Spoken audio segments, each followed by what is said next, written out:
Ini mah di atas ada pecoret, parkir di bawah.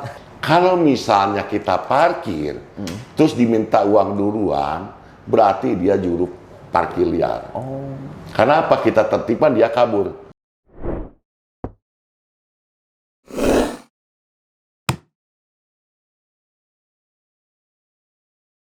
Ya, tentunya dalam podcast catatan Mang Ewok sudah mencatat sejumlah informasi yang dibagikan oleh para netizen, terutama berkaitan dengan maraknya pelanggaran parkir liar di Kota Bandung. Nah, seperti apa langkah yang sudah dilakukan oleh Dinas Perhubungan Kota Bandung untuk menekan dan juga mungkin memberikan edukasi kepada masyarakat, dan juga seperti apa mungkin program-program lain dalam hal menciptakan kondisi yang di Bandung lebih rapih lagi. Kita bersama Kabid PDKT di Kota Bandung, Pak Asep Kuswara. Pak Asep, siap hadamang Pak. Alhamdulillah. Assalamuallam Kang Koji. Waalaikumsalam. Makin segar ya, walaupun rutinitas Pak Asep itu pusing ya, ngurusin parkir liar lah, ngurusin membantu Satlantas juga gitu kan, ada ganjil genap lain sebagainya gitu. Tapi Pak Asep, dalam catatan kami, masalah parkir adalah masalah klasik di Kota Bandung. Betul. Jalannya kecil, lahan parkirnya nggak ada. Pengunjung banyak. Nah, pengunjungnya banyak gitu kan. Belum lagi Kota Bandung sebagai kota wisata. Tapi Pak Asep melihat dan juga mungkin koreksi saya juga ya kalau datanya mungkin belum valid juga. Apakah di tahun 2021 ini dan juga di tahun 2022 gitu kan, di tahun 2022 dan juga kemarin tahun 2021, angka parkir liar Kota Bandung apakah ada peningkatan atau seperti apa Pak Asep? Baik. Jadi saya dari Dinas Perhubungan itu asalnya bukan di bidang pengendalian. Saya awalnya runutnya di pengujian. Pengujian ya. Tapi saya 2018 masuk ke bidang pengendalian dan ketertiban transportasi, menilai, menyimak, ini kenapa. 2017 kalau nggak salah ada namanya penggembokan. Tapi kita tidak punya perda. Kita nyantol di perda ketertiban punya Satpol PP. Jadi kendaraan yang parkir liar digembok semuanya, ya. Tapi lambat laun itu hilang karena tidak komitmen dan tidak konsekuen. 2018 saya masuk, di situ masih tetap ada penggembokan. Tapi saya kaji tidak ada efek jeraknya. Yeah. Di samping penggembokan, kita penempelan stiker, kita videoin, kita masukin ke sosmed biar ada rasa malu. Tapi tetap aja tidak ada efek jerak. 2019 kami menciptakan satunya perwa mengenai OCP. Setiap pelanggaran parkir kami cabut pentil, tapi tidak membuat efek jerak. Saya berpikir kalau kita derek, kita punya 2 derek, tapi 2 derek itu derek permintaan. Ya, namanya permintaan berarti tidak ada pelanggaran. Yeah. Misalnya kendaraan yang mogok baru kita. Tapi untuk yang namanya pelanggaran parkir, otomatis kita harus menciptakan suatu derek yang notabene tidak merusak kendaraan.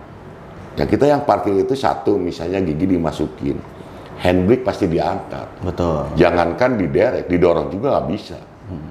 Makanya alhamdulillah sebelum kami menciptakan suatu derek yang belum ada di Indonesia, kami membuat dulu Perda. Perda nomor 3 tahun 2020 tentang salah satunya di pasal 151 itu adalah tentang pemakaian kekayaan daerah. Di situ kami membuatlah aplikasi dulu, yang murah-murah dulu, bikin aplikasi SIMDEK. Kenapa harus bikin aplikasi SIMDEK? Jadi itu suatu kendaraan yang kena derek itu tidak pusing. Jadi tinggal dibuka di HP, di Play Store. Kendaraan saya itu kemana, di mana, dan harus bagaimana cara mengambilnya. Itu yang pertama. Yeah. Lanjut saya bikinlah derek yang otomatis hidrolik, yang notabene saya ATM. Amati, tiru, modifikasi. Yeah. Karena kalau kami beli dari Wheel Up, itu harganya 10,5 M. Setelah kami data itu, alhamdulillah kita bisa mengurangi pengeluaran PAD Kota Bandung itu sekitar 8,5 miliar. Ya. Yeah. Jadi bisa mengirit namanya pembelian kita sekitar 8. Alhamdulillah kita bisa bikin. Dan notabene itu hak ciptanya ada di saya. Betul. Alhamdulillah bisa berjalan dengan baik. Itu namanya derek otomatis hidrolik. Jadi kita kuncinya adalah di ban, diangkat, disimpan, dialihkan ke tempat yang telah ditentukan di terminal panjang di kantor kami Dinas Perhubungan. Jadi notabene kendaraan itu tidak akan rusak walaupun manual lah, matic lah, diangkat handbrake. Nah itu. Tapi di dalam itu kami punya SOP. Sebelum kendaraan itu diderek, kami cari dulu orangnya. Kalau ada orangnya, urusannya dengan kepolisian, ditilang. Kalau nggak ada orangnya, kami angkut. Diangkut, kami kasih stiker, dititipin misalnya ada jukirnya di sana. Saya tanya dulu, kenapa ini bisa parkir double? Kan ini markanya ada, kenapa ini Pak udah diarahkan bandel? Oh berarti Bapak tahu orangnya, tahu. Oh nih, Bapak ini mobilnya kami derek, Bapak nanti kasih ini yang punyanya. Stikernya, biar dia bisa melacak harus bagaimana dan pembayarannya harus kemana. Ya, jadi setelah itu udah diderek, bawa ke sana orangnya buka aplikasi SIMDEP. Jadi bayarnya bukan cash, tapi non tunai. Dia datang ke sana itu satu melampirkan pembayaran yang sudah dibayar ke bank, kedua memperlihatkan surat-surat kendaraan. Apakah benar ini kendaraannya? Kalaupun dia sudah bayar, tapi tidak memperlihatkan surat-suratnya, tanda tanya itu urusannya dengan Pol Lantas. Betul. Ya. Jadi itu. Nah di awal-awal itu, Kang Fauji, pelanggaran parkir lari kemana-mana. Banyak lah. Setelah punya derek, tiap hari kami kan melaksanakan. Jadi hari Senin, Selasa, Rabu, Kamis, Sabtu, Minggu kami melaksanakan untuk operasi parkir liar alhamdulillah sekarang sepi. Karena apa? Karena mau roda 2 kami angkut ke truk yang hidrolik juga. Roda 4 kami taikin ke derek. Jadi kami itu dipasang stiker pelanggaran parkir di derek. Dibawalah dari lokasi dia diangkat sampai ke lipannya. Banyak yang moto. Oh ini dan bayarnya juga 550 untuk nebusnya, untuk roda 4. Kalau roda 6 1.050.000, untuk roda 2 245. Belum lagi kalau diinapkan. Nah itulah. Yuk, jadi mari kita tertib lah. Tertib berlalu lintas daripada uang dibuang-buang begitu, mendingan tertib. Secara logik, secara teori saya kasihan. Betul. Ya. Apalagi zaman COVID begini mencari uang jangankan 200-an, nyari 50.000 juga susah. Ya, makanya yuk kita tertib. Bandung tertib jadi hebat. Betul. Ya. Kalau misalnya ada parkiran di sini, terus tempat yang kita tuju jauh, udah parkir di sini jalan kaki lah, itu olahraga. Kan gitulah. Dan juga kalau misalkan tuh parkiran penuh ya kita pakai transportasi online aja. Ya. Tadi anggap 500.000 gitu nya. Berapa sih gitu kan, kadang-kadang ya nggak sampai 100.000 gitu kan. It's a simple. Gitu. Jadi pengen gitu. Jadi kita kan pengennya yang dituju itu depan, ya. Tapi jangan dimanfaatkan oleh jukir-jukir liar yang notabene tidak bertanggung jawab. Jadi saya kasih tip. Kalau misalnya kita parkir, terus diminta uang duluan, berarti dia juru parkir liar. Karena apa? Kita tertipan, dia kabur. Yang rugi konsumen. Satu, dia udah bayar lebih, beda dengan Perda yang ada bayar parkir. Ya 5.000, dia bisa 10.000, bisa 20.000. Uang hilang 20.000 dan itu pun entah kemana uangnya. Terus keduanya datang kita ditilang, denda, apa diderek, nah itu kan rugi. Makanya kami, yuk kita ini bukan dalam artian kota Bandung ini bukan, kota Bandung sadis bukan, tapi untuk memberikan pelajaran supaya tertib dalam berlalu lintas, dalam parkir. Bukan untuk kita, bukan, tapi untuk semua warga kota Bandung yang mau dari luar, supaya tidak terjadi kemacetan. Kemacetan itu menyebabkan satu, pemborosan bahan bakar. Kedua, menjadi salah satunya adalah global warming. Betul. Karena apa? Jadi rumah kaca. Jadi kita bahaya dalam hal kita pernapasan. Betul. Itu salah satu.